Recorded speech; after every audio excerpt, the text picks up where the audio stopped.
Marriage does not stop temptation, and it is very possible to find someone who's more attractive than your partner, but you must not feed on it and you must set boundaries. Maintaining healthy boundaries with the opposite sex is very important for a strong and more fulfilling marriage and relationship. In this video, I'm going to talk about practical ways in which you can create boundaries with the opposite sex if you're in a committed relationship, and most especially if you're married. So you want to stick with me to the end to find out all the ways in which you can create boundaries with the opposite sex. A lot of people find it difficult to create boundaries with the opposite sex. So watch this video to the end.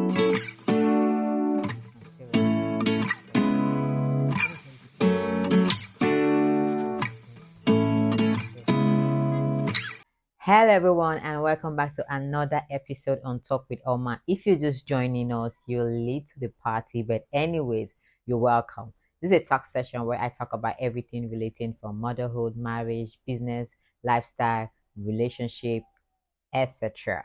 Okay, so you want to go back to the previous videos to watch previous episodes.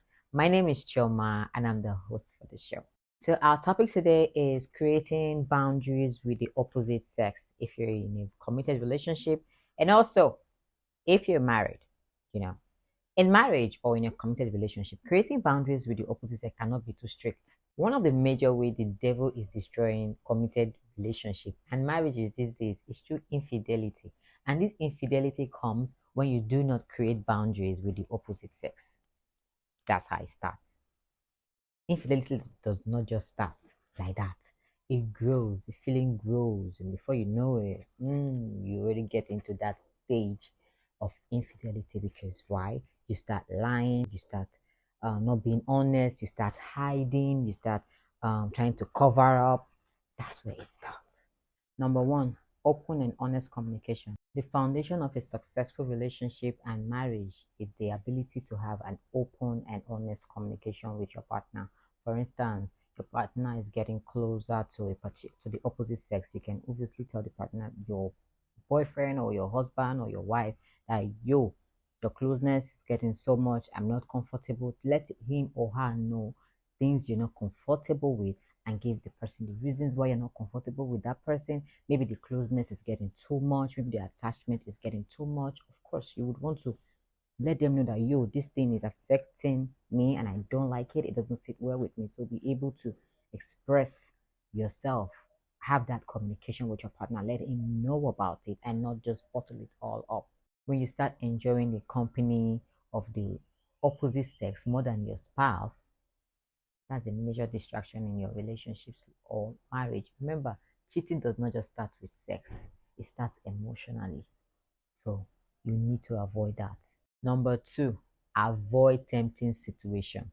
Prevention is key when it comes to maintaining a healthy boundaries. Mindful of situations that can potentially compromise trust or create temptation in your marriage or relationship. These include one-on-one outing, late night conversation with the opposite sex. There is no need for one-on-one outing with the opposite sex. There is no need for late night conversation with the opposite sex. By doing this, you have successfully avoid temptation, and also you have demonstrate respect for your partner. Let me tell you, the harder the boundaries, the better for your marriage. Good people have found themselves in a compromising situation because they have refused to create boundaries with the opposite sex and flee from that situation.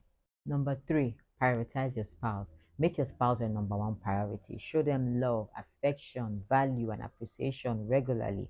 By doing that, you create a bond between you and your spouse and secure foundation in your relationship. It navigates interaction between the opposite sex. Let's say your spouse is trying to now start having grounds to want to talk to another girl or another boy. It takes their mind away from it, because why? You're giving them their time and the affection and the love and the value. It takes their mind away from that. So always show your partner love and value and affection at all times. Number four, be transparent. Yes, transparency is most important in building trust.